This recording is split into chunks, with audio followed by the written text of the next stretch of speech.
สบายดีทุกคนมื้อนี้น่ะพันแก้วก็นอนอยู่เถียงอยู่นี่คืนที่2พอดีฝนตกอีหลีโลได้นี่พ่นหญ้านี่พันแก้วสิเฮาดงนี่เฮาไปเลาะเบิ่งดงนี่เฮาหาอยู่หากินหาหยิ่งเบิ่งอยู่ดงนี่มันสิพออิหยังรอลุ้นนำกันเด้อพี่น้องเด้ออันนี้คือคำเฮาหลีเนาะคำใหญ่ได้นี่ใหญ่สูงกว้างเขาเองก็ทำปะกว้างนี่ก็มีคนอยู่คนพักผ่อนเยอะเนาะเขามาอยู่นี่ทำเนี่ยนั่งสูงมันเป็นพื้นตั้งลงมาเลยโหน่าทำฝนตกทำไมกับผมอีโหนี่ตอนนี้ฝนยังตกจากอยู่เนาะถ้าไปที่ในค่ำนี่เลยเดี๋ยวนี้ครับฝนตกยากไม่ได้จะไปจ้ะลดความสามารถแล้วมันฝนตกฝนลายดีหรอ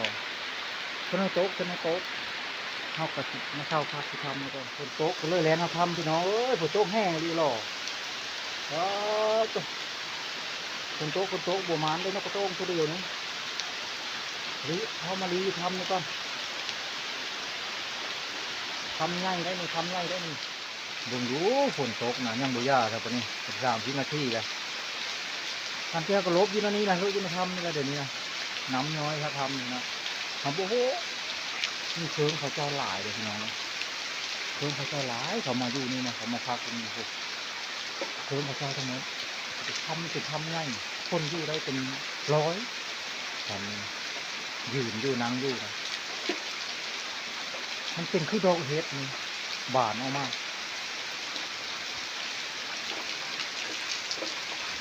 โอ้ตัวนี้มันทำยากเลย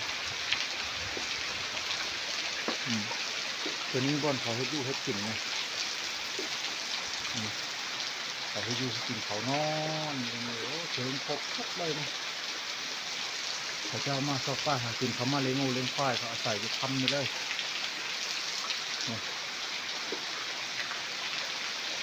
ทุกคนทานแก้วก็มาอยู่นี่ก็ได้หึงสมโคตรแล้วฝนก็ยังตกอยู่ทุกคนก็ไม่กินข้าวเลยเนาะทานแก้วที่มือหาหมูแล้วอยู่ตู้ควายกูอยู่ตู้บนพักกูหมูทาอยู่คนนึงให้ที่มือแล้วบ้านี้ตกก็ได้แข้งมือแล้วบ้านี้ใช่ไหมฝนมันยังมันยาอยู่แต่พี่น้องเลยป้อตกแห้งจะเจอที่ฝนนะมาฮอดจะเป๊ะมาทานแก้วกับมาฮอดกับหมูกับพอดี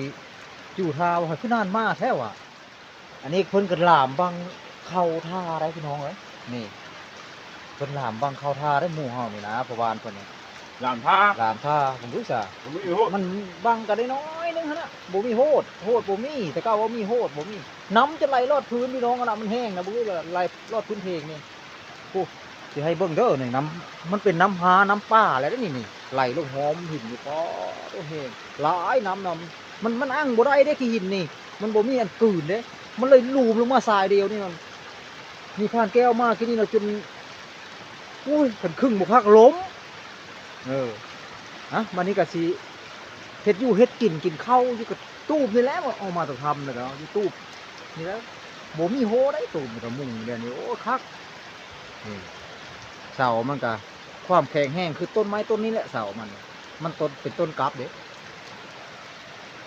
เฮ็ดอยู่เฮ็ดกินก่อนมื้อนี้รายได้กะกระโต้งตัวนึงมาแต่งหน่วยนึงกินกับกินเด้อพี่น้องได้บัดนี้เด้อกินข้าวเช้าสบายเติบแล้วได้นกตัวนึงนี่กำลังจะให้กินฟักโลนก่อนพอดีอยู่ตารางเพลงนี่อยู่เพิ่นเพลงพญานั่นมุนงานเพิ่นเพลงเขาเจ้าปวดกินในพันยาอยู่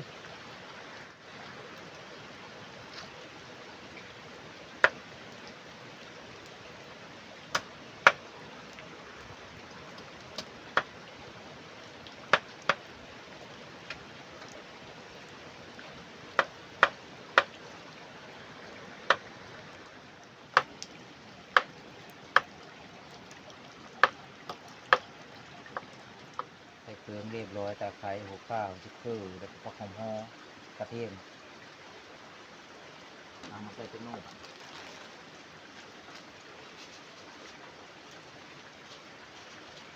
ต้องได้เพิ่งตัวเองทุกอย่างนะหมาป่าพี่น้องเพราะลูกนี่จะเหินครับเฮ็ดกินเองหากินเองให้ได้ใจมัก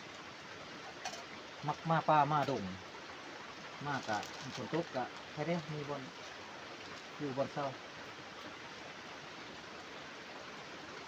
แต่ว่าสิมือเด้มันเลยลุยน้ำได้มือมันฝนตกแห้งเลยอ่ะทุกคนกลางหม้อแล้วกับหมูกับเพิ่นกับผ้าบังเข้าได้บาดนี่ลามเข้าได้บ่มีมวยมีหมูนึงเด้ได้ลามเอากับพอดีผ้าบังเข้าแล้วกับโคนกนี่แล้วคนเดียว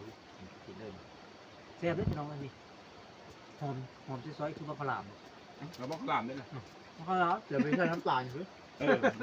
พี่กันยุบกันไปใช้น้ำตาลคือมะขาม เออ ไปป้าไปรวมมิจรามกินเป็นบ้านนี่กำลังพาอยู่ดูจากบ้างเหรอหนึ่งสองสามสี่ห้าหกบ้างแคบมันสวยแคบไปมั้ง มีกินข้าวแต่บ้านนี่ได้ครับ คนตกยาแล้วพี่น้องจะได้มั้งกินข้าวอิ่มแต่น้ำยังไม่ทันลงนะยังไหลกระทานเดี๋ยวกินข้าวด้วยกันเด้อทุกคนเด้อกินข้าวเดียวเด้อมานี่ข้าวก็เอาแบบนี้เราเด้อบริใส่ติ๊บใส่หยังเลยเอาหลามแบบข้าวหลามกินกับเอิ้นรสเนาะแตงกวาพร้อมเดี๋ยวแตงโมก็มีได้แตงโมไฮแตงกวาไฮได้เอาอยู่ให้เขาเจ้านี่เขาบอกไฮดำโน่มา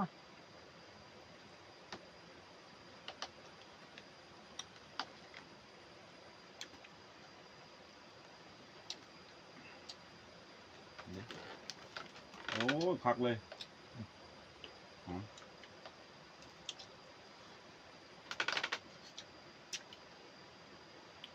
อืมข้าวขาอืมกำลังแต่งความอืม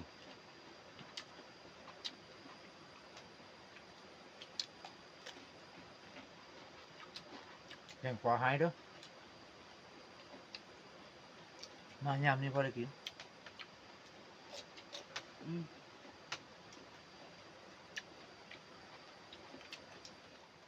หลังจากที่เข้ากินน้ำจิ้มแล้วก็ผ่านแก้วค่ะสิได้กลับได้บัดนี้ฝนย่าแล้วกลับเหมือนจะได้ฝนมาอีกนะคลิปนี้ก็ขอจบเพลงเท่านี้เนาะสบายดีทุกคน